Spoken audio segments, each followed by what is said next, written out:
Kia ora, ko Sam Hauwaho, e huri ahau no tūhoi me tautanga hauiti, Ngāti Awa. Taku inua ko Sonny, ana ko rewa te tērā ki mua. Ko tūhoi ahau, Ngāti Awa, tūwharetoa, te ara o Tainui. There's three pieces here, one behind you over here. This is the Tomokanga, or the entryway for Creative New Zealand.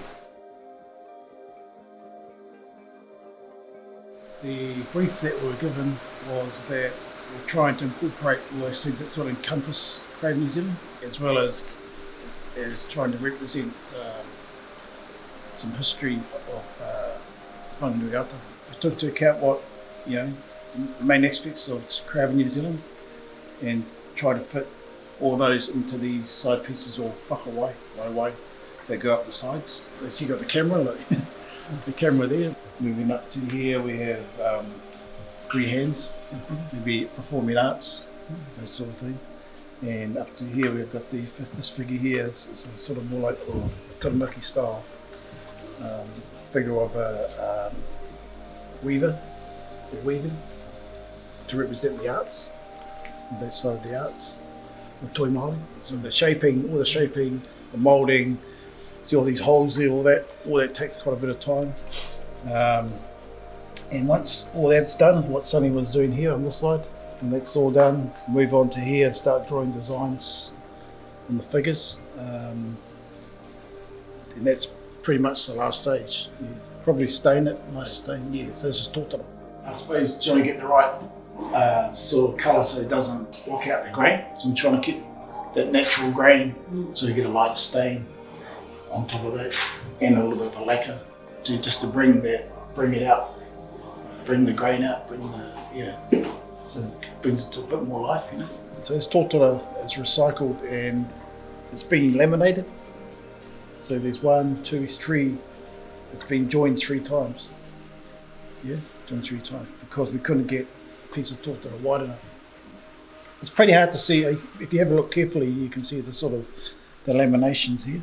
There's lines that run through it. It'd be really nice to get a full piece, but that's just the way it is. So this is just the opposite, one on each side. This is the opposite side. So up to here we have napui style figure holding, because I think Steve wanted a napui figure in there up the top, so that it represents the Auckland office as well. Yeah, so that's what this figure here, holding a chisel and a mallet. So this is in sort of conjunction with weaving. And coming down here we have Wayne holding a poi, performing arts again with that, and we have a pen and paper, which is creative writing, those sort of things, He's quite a way ahead with this one here, but this is sort of more or less at the beginning stages.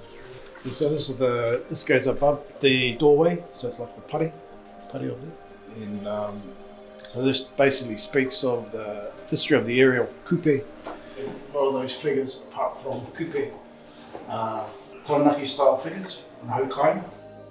Do you tend to work collaboratively in terms of thinking of designs? Oh, we just go away and he does one, I'll do one. And if we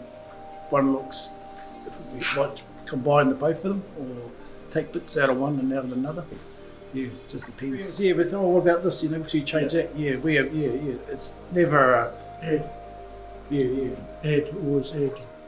How long have you two been working together? Too long. We just know exactly what needs to be done and we'll do it. Carving's, it's a passion, it's a love. Doing carving is what I wanted to do. Some people like to sit on the computer, I like to hold a chisel and smash. I suppose it's taking something in its raw sort of state, and just slowly chipping away at it and having an end result. As Sonny was saying, it's definitely a passion. It's not a job. I mean, we came from institutions where we teach carving. This institution I used to teach here, and still doing that role, even though the courses are finished. They can come back and keep on learning, whenever they want to. Whenever I'm here, really. It's just passing on to those future generations, Bit of a cliche, but that's what it is. Yeah. I mean, you got to pass that knowledge on. Absolutely.